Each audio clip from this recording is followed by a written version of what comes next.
기독교는 말씀의 종교이죠. 하나님 말씀으로 천지를 창조하셨습니다.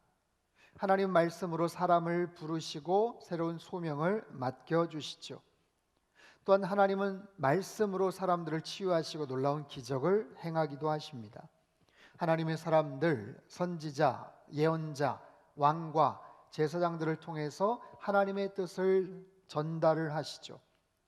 심지어는 하나님은요, 바벨론의 느부갓네살 왕이나 페르시아의 고레스 왕의 입술을 통해서도 하나님의 그 역사를 펼쳐나가셔요. 여러분, 하나님의 말씀에는 세 가지가 있다는 것을 아십니까? 첫 번째가 기록된 말씀이에요. 하나님의 말씀. 두 번째는 선포된 말씀, 바로 이 설교 말씀이죠. 세 번째가 바로 이 보여지는 말씀, 성례, 성찬입니다. 성례전이란 초대교회 때 성도들이 주님께 삶을 드릴 것을 다짐하면서 세례를 받고 성찬 예식을 행했던 예전을 가리켜요. 이것은 당시 로마의 군인들이 입대를 할 때 황제와 조국을 위해서 목숨을 걸고 충성하겠다라는 그 맹세 의식과 닮아 있습니다. 여기에 대해서 어거스틴이라는 유명한 신학자는 보이지 않는 은혜의 보이는 형태다라는 그런 이야기를 했어요. 하나님의 은혜가 가시적으로 우리의 눈에 그렇게 딱 보여지거나 만져지는 것은 아니지만 분명히 보여지는 실체로 임한다라는 것이죠. 본래 기독교의 성례전은요, 지금 로마 캐톨릭 천주교에서 하는 것처럼 7가지 성례를 가지고 있었습니다. 세례성사, 견진성사, 성체성사, 고해성사, 그리고 병자성사, 성품성사, 혼인성사 7개입니다. 그런데 중세 종교 개혁자들은 이 여러 성례들을 반대하고 오직 2가지만 인정을 해요.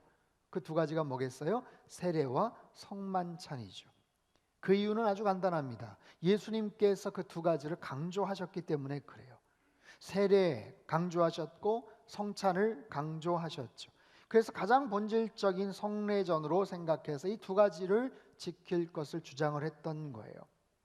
자, 세례가 기독교의 그 교인이 되는 입교에 관한 단회적인 일회적인 그런 사건이라면, 성찬은 기존의 우리의 믿음, 신앙을 강화하면서 주님과의 교제, 성도들과의 밀접한 교제를 갖기 위해 반복되는 그런 의식이라는 차이가 있어요. 이 세례와 성찬은요, 언어 전달이 어려운 선교지나 아니면 타 문화권에서도 여기에 담겨져 있는 영적인 의미들을 전달할 수 있어요.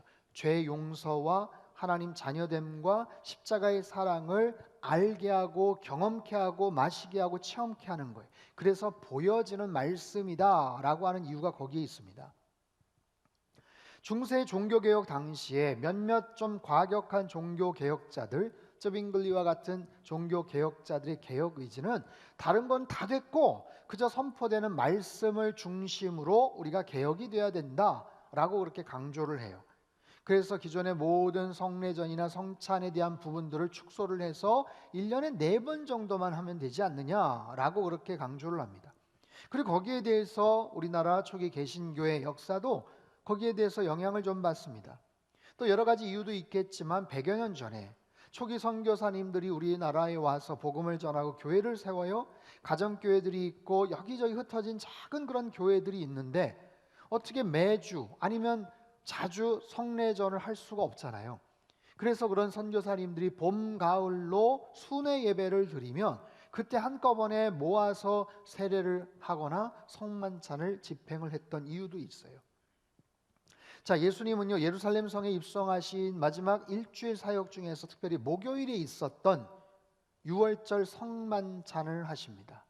자, 성만찬 무슨 의미일까요? 여러분, 보통 만찬이라고 하면 풍성한 식사를 연상하지 않습니까? 그런데 여기서의 만찬은 그 의미가 아니에요. 늦을 만에 먹을 찬이라는 한자를 갖고 있습니다.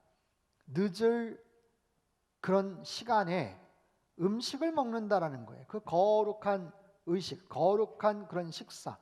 그래서 저녁 무렵, 해질 무렵 저녁 식사로 손님을 초대하며 함께 먹었던 그 6월절 의식을 의미를 하죠. 그래서 우리는 흔히 성만찬, 성찬식을 말하면 예수님께서 십자가에 달려 죽으심에 대한 기념, 감사, 속죄 그런 의미로만 주로 생각을 합니다. 그것이 가장 중요한 개념이지만 성만찬에 담겨져 있는 보다 더 포괄적이고 핵심적인 그런 개념들이 있어요. 1982년 세계교회 협의회가 남미 페루의 리마에서 모였습니다.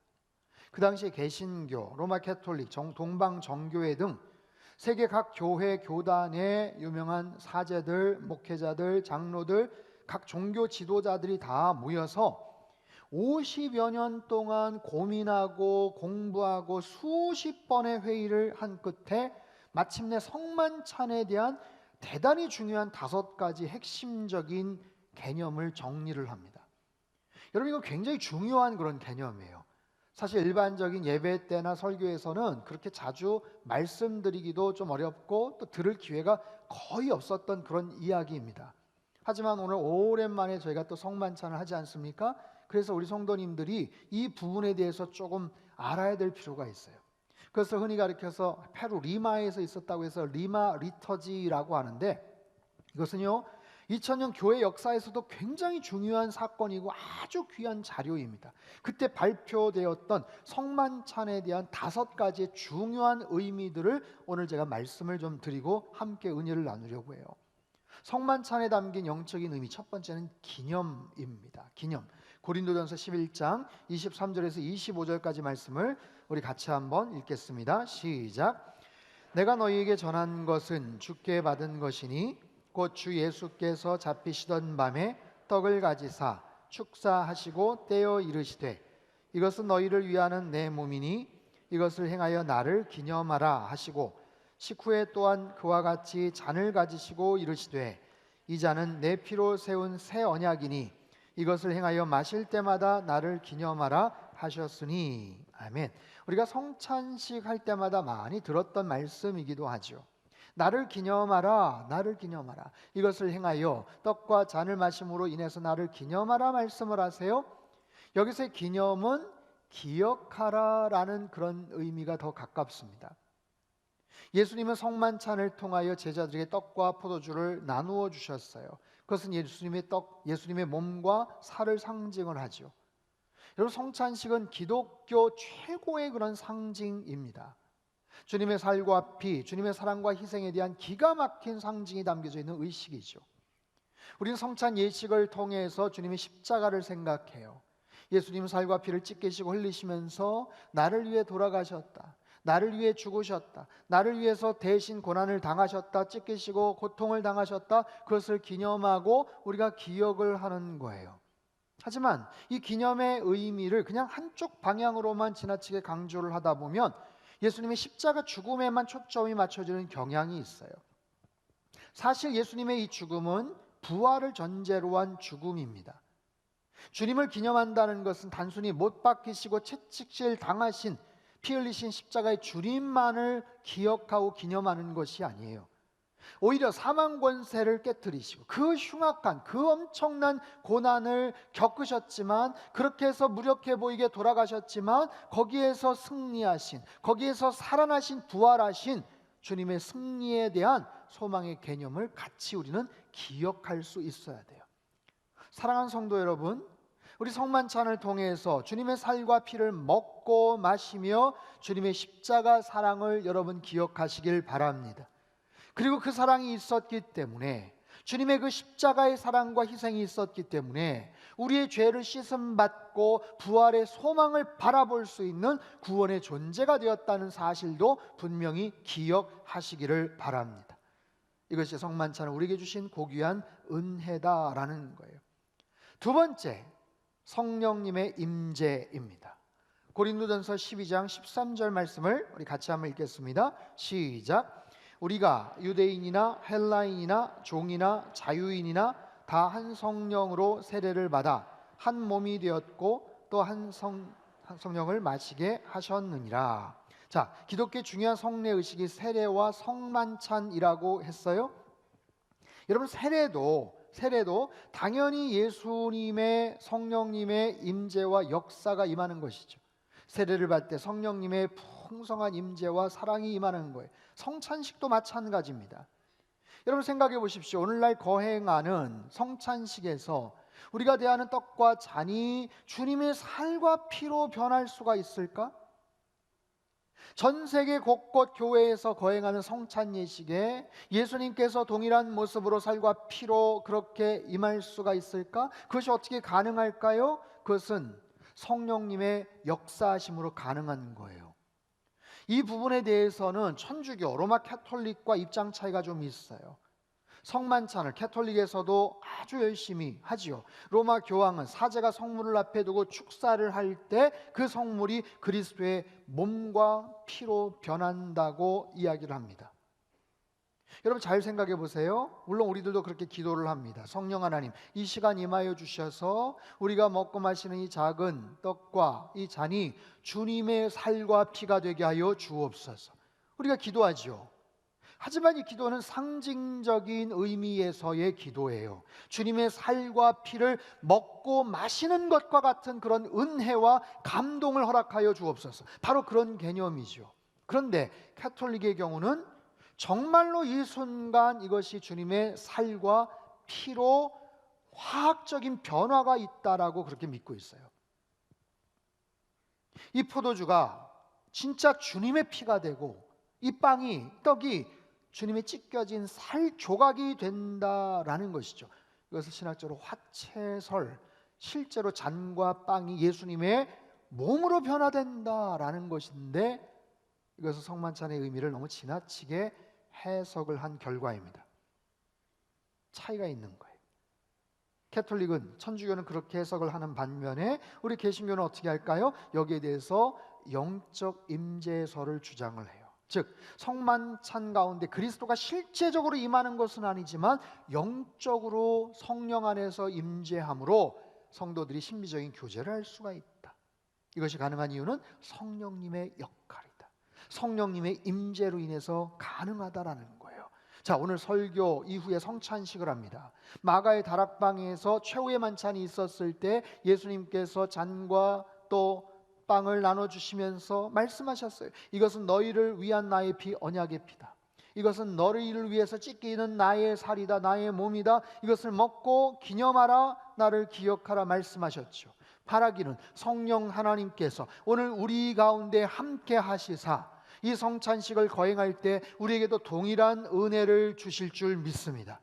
성령님의 임재 가운데서 주님을 더 깊이 만나고 경험하는 그런 축복과 은혜가 함께 하시기를 바랍니다. 세 번째, 그리스도와의 연합입니다. 로마서 6장 5절 말씀을 우리 같이 한번 읽지요. 시작. 만일 우리가 그의 죽으심과 같은 모양으로 연합한 자가 되었으면 또한 그의 부활과 같은 모양으로 연합한 자도 되리라. 첫 번째는 기념하라, 기억하라예요. 두 번째는 성령님의 임재예요. 세 번째는 연합입니다. 자, 성찬에 동참한다는 것은 주님의 살과 피를 먹고 마신다는 영적 의미. 주님의 살과 피를 우리가 먹고 마신다면 주님께서 우리 안에 역사를 하시게 되죠. 즉 우리와 주님이 하나가 되는 거예요. 우린 주님의 백성이 되고 하나님의 자녀가 됩니다. 자, 보세요. 주님과의 연합은 주님을 영접하는 순간부터 죽을 때까지, 아니 그 이후에 천국 가는 그 현장까지도 지속이 됩니다. 요한계시록 21장 3절 말씀을 우리 큰 소리로 한번 읽어보죠. 시작.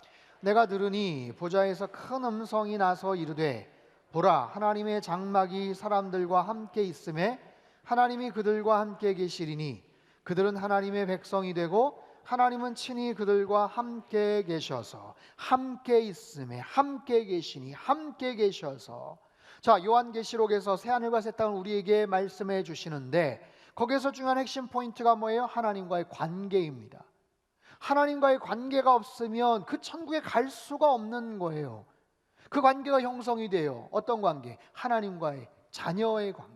하나님의 자녀가 된 거예요. 하나님을 아버지라고 부르는 거예요. 그래서 천국에 들어갈 수가 있는 거죠. 천국에 들어가서 그 하나님이 나와 함께 하신다, 우리와 함께 하신다. 이것은 주님과 연합 때문에 가능한 거예요. 우리가 이 땅을 살면서 동행하는 친구나 지인들이 있어요. 같이 살아가는 가족들이 있어요. 물론 내가 사랑하고 좋아하는 그런 사람들이어도 때로는 그 동행의 연합에 문제가 있고 갈등이 생길 수가 있죠. 하지만 주님과의 동행, 주님과의 연합에는 언제나 우리에게 주시는 하늘의 평강이 있는 거예요. 사랑하는 성도 여러분, 두려워하지 마십시오. 주님과 연합하고 주님과 동행할 때 우리 안에 있는 모든 염려, 근심, 걱정, 두려움이 다 사라지게 되는 줄 믿습니다. 그 어떤 문제도, 죽음도, 병들고 어려운 힘든 그런 모든 어떤 이슈도 정말 주님과의 연합을 통해서 그 모든 것들이 다 사라지고 우리에게 하늘의 평강을 허락해 주시는 거예요. 우리에게 참된 소망과 기쁨을 가져다 주시는 거예요. 이 성만찬을 통해서 주님과의 온전한 연합을 다시 한번 누리시고 여러분 영혼의 참된 안정감을 찾으시기를 주님의 이름으로 축원합니다. 네 번째는 감사입니다. 감사. 누가복음 22장 19절 말씀 우리 같이 한번 읽죠. 시작. 또 떡을 가져 감사 기도하시고 떼어 그들에게 주시며 이르시되 이것은 너희를 위하여 주는 내 몸이라 너희가 이를 행하여 나를 기념하라 하시고. 아멘. 여러분, 하나님께서 우리에게 주시는 많은 은혜와 축복이 있는데 정말 수십, 수백, 수천 가지가 있지만 가장 중요한 두 가지를 꼽으라면 나를 창조하시고 나를 구원하시는 거예요. 그렇죠? 나를 창조하셨어요. 나에게 생명을 주셨어요. 그리고 나를 구원하셨어요. 그 두 가지 사실로 인해서 우리들은 늘 주님 앞에 감사의 고백을 드리는 거예요. 유월절 의식이나 예수님의 최후의 만찬, 성만찬의 가장 큰 주제는, 이슈는 바로 구원입니다. 생명을 건졌다는 것. 여러분, 생명을 건졌다는 것만큼 중요한 게 어디 있어요? 생명을 살리는 것만큼 중요한 게 어디 있어요? 그렇지 않으면 죽을 수 있는데, 그렇지 않으면 심판받아 마땅한데 우리를 살려주셨어요. 생명을 건져주셨어요. 목숨을 건져주셨어요. 우리들의 연약함에도 불구하고, 우리의 죄악에도 불구하고 하나님의 놀라운 은총으로 말미암아 우리를 살려주셨고 구원해 주셨다. 그래서 성찬 예식에 참여할 때마다 우리가 고백해야 될 것은 감사죠. 감사. 하나님, 우리에게 생명 주셔서 감사합니다. 사랑하는 주님, 죽을 수밖에 없었던 흉악한 죄인들인데 주님의 살과 피를 나눠주시면서 우리를 건져주시고 살려주셨어요. 우리의 호흡을 연장시켜 주셨어요. 여기까지 오는 동안 위기 상황도 많았고 죽을 수도 있었던 많은 어려움이 있었는데 우리를 살려주셔서 죄 가운데서 건져주셨어요. 그것만이 아니라 영원한 천국에 들어갈 수 있는 자격과 기회를 허락해 주셨어요. 그 사실로 인해서 우리는 감사의 고백을 드리는 거예요. 주님의 살과 피를 우리는 공급받습니다.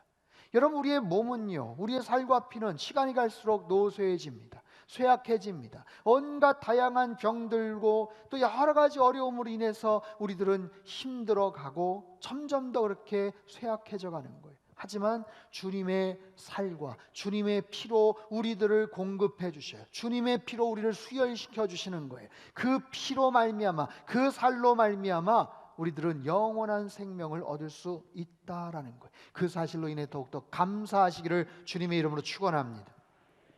마지막 다섯 번째는 공동체 의식입니다. 요한계시록 7장 9절 10절 말씀을 같이 한번 읽죠. 시작. 이 일 후에 내가 보니 각 나라와 족속과 백성과 방언에서 아무도 능히 셀 수 없는 큰 무리가 나와 흰옷을 입고 손에 종려가지를 들고 보좌 앞과 어린 양 앞에 서서 큰 소리로 외쳐 이르되 구원하심이 보좌에 앉으신 우리 하나님과 어린 양에게 있도다 하니. 아멘. 여러분, 성찬 예식은요 사실 천국 잔치의 예행 연습과 같습니다. 장차 우리가 들어가서 벌이게 될 천국 잔치에 대한 하나의 예행 연습이에요. 주님의 한 피 바다 한 몸이로 형제 자매들이 이제 하나의 공동체가 된 거예요. 주님의 식탁에 초대를 받았어요. 주님의 살과 피를 나누어요. 여러분, 그 현장에는 어떠한 자격 조건도 필요하지 않습니다. 어떠한 제한도 어떠한 예외됨도 초월해서 역사를 하는 거예요. 우리 이 땅을 살면서 자의든 타의든 수많은 곳에 소속이 됩니다. 태어나 보니 대한민국 땅에서 태어났어요. 우리는 지연이나 혈연이나 학연이나 회사, 학교, 교회 수많은 공동체나 모임에서 나를 규정하는 소속들이 있어요. 그런가 하면 성별, 세대별, 정치적인 성향까지 나를 소개하고 구분지는 관계나 모임들이 있어요. 이것은 누구나 다 마찬가지입니다. 시대나 문화를 막론하고 모든 사람들이 그런 모습으로 어떤 특정한 분야나 그런 자격을 가지고 그렇게 태어나고 살아가는 거예요. 심지어는 예수님의 12제자도 마찬가지입니다. 여러분, 예수님의 12제자들, 예수님께서 40일 금식 기도를 하시고 기도하면서 한 사람 한 사람 부르셨던 그런 사람들이에요. 3년간 기가 막힌 예수님에게 특별한 훈련을 받았던 사람들이에요. 그럼에도 불구하고 그들은 다른 게 너무 많았어요. 고향도 다르고 사상도 다르고 지식 수준도 다르고, 세리 마태와 같이 친로마 정부에 속한 사람이 있는가 하면 가룟 유다처럼 반정부주의자도 있었습니다. 그런 12명의 장정들이 예수님과 함께 유월절 식사를 하는 거예요. 다른 생각과 믿음을 가지고 있고 서로 간의 경쟁심과 우월심, 질투심도 있었지만 그들은 주님 안에서 적어도 그 식탁 안에서 한 공동체를 이루고 있었죠. 여러분, 함께 식사를 한다는 것은 무엇을 의미합니까? 우리 차 한잔 합시다 하는 말과 우리 식사 한번 해요라는 말은 분명히 달라요. 처음 만난 사람 앞에서 같이 식사 한번 합시다 쉽지 않습니다. 어느 정도 교제가 이루어지고 몇 번 차 마시고 나서, 그리고 나서 좀 더 마음이 열릴 때 우리 식사 한번 같이 합시다, 우리 집에 한번 초대를 할게요, 이런 이야기를 하지 않습니까? 바로 그런 거예요. 여러분, 성만찬을 한다는 것은 마음이 열려 있다는 것이고 가까운 관계라는 의미입니다. 사실 우리의 성만찬은 늘 엄숙하고 심각한 분위기에서 행해지지만 사실 기쁨의 축제가 될 수도 있어요. 말씀드린 것처럼 이것은 장차 도래할 천국에서의 천국 잔치의 하나의 모형이기 때문에 그렇습니다. 사랑하는 성도 여러분, 이 귀하고 아름다운 성찬 예식을 우린 다시 한번 오늘 거행을 합니다. 5가지 말씀을 드렸어요. 주님의 십자가 부활을 기억하는 것, 성령님의 임재 안에서 연합하는 것, 천국 백성 삼아주심에 감사하는 것, 한 형제 자매의 아름다운 공동체 의식을 이루어 나가는 것, 이것이 성만찬에 담긴 귀한 영적인 의미입니다. 그런 우리들에게 주님께서는 소중한 사명을 하나 주셔요. 오늘 본문 마지막 구절입니다. 고린도전서 11장 26절 말씀, 우리 큰 목소리로 같이 한번 읽겠습니다. 시작. 너희가 이 떡을 먹으며 이 잔을 마실 때마다 주의 죽으심을 그가 오실 때까지 전하는 것이니라. 아멘. 이 성만찬을 통해서 우리는 주의 죽으심을 전하게 됩니다. 주님의 십자가 죽음을 사람들에게 소개하고 전달을 합니다. 하지만 우리가 전도하고 전해야 될 것은 주의 죽으심만이 아니에요. 그렇게 무력하게 죽으셨대가 아니고 그 죽으심을 넘어서 죽음을 이기시고 부활하신 예수님을 증거하는 거예요. 본문에는요, 이미 예수님이 부활하심을, 살아나심을 전제하고 있어요. 사망 권세를 이기시고 부활하신 주님, 그리고 우리에게 다시 오실 때까지 우리는 이 사명을 감당하는 거예요. 우리는 그 사명을 전하는 거예요. 이 성만찬은 십자가의 죽음, 부활의 메시지와 전도와 선교에 대한 아주 강력한 사명이 담겨져 있어요. 성만찬을 통해서 더욱더 주님과 하나됨을 이루시고 귀한 믿음 생활 잘 감당해 나가시기를 주님의 이름으로 축원합니다. 또한 함께 주님의 떡과 잔을 나눈 성도들과 사랑의 공동체를 이루며 선교적 교회 사명을 감당하시기를 축원합니다. 복음이라는 건 뭐예요? 주님의 십자가와 부활을 증거하는 거예요. 그런 일평생 십자가와 부활을 증거하는 저와 여러분의 삶이 되시길 주님의 이름으로 축원합니다.